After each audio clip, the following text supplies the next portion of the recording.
মা বাঁচাও, ওরে বাবা বাঁচাও, আমি শীতে শেষ।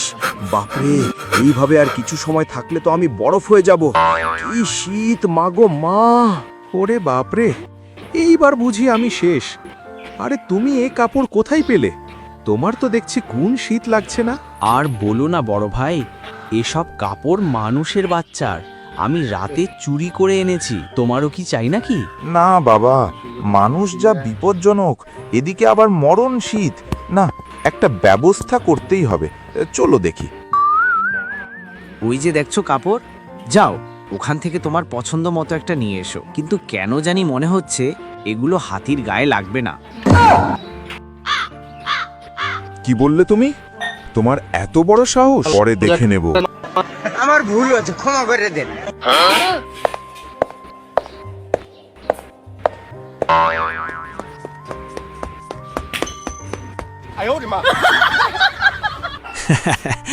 এইটা কোনো কথা?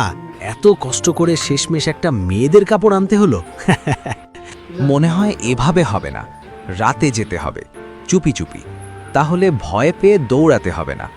রাতে মানুষ ঘুমিয়ে থাকে। ঠিক আছে, আজকে রাতে তৈরি থেকো। আমরা কেন ভয় করব মানুষকে? মানুষ আমাদেরকে ভয় করবে।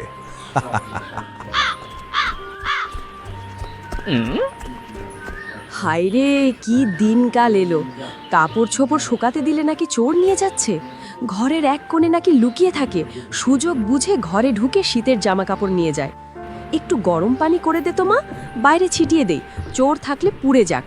এই কথা শুনে বেচারা মোটু আর পাতলু এক দৌড়ে পানে পনে বেঁচে যায় এবং তারা সিদ্ধান্ত নেই আর চুরি করবে না। এভাবেই তাদের দিন কাটতে লাগলো। একদিন হঠাৎ সেই রাস্তা দিয়ে যাচ্ছিল এক কাঠুরিয়া।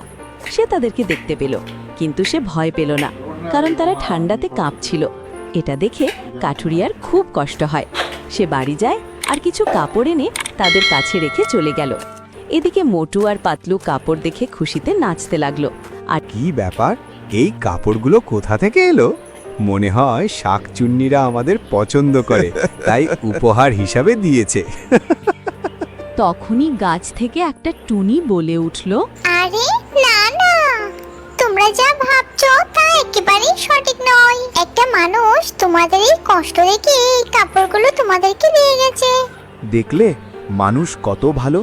আর আমরা রাতে একা পেলে তাদেরকে ভয়ঙ্করভাবে ভয় দেখায়। তাদের মন কত ভালো। আজ থেকে আমরা আর ভয় দেখাবো না, কেমন?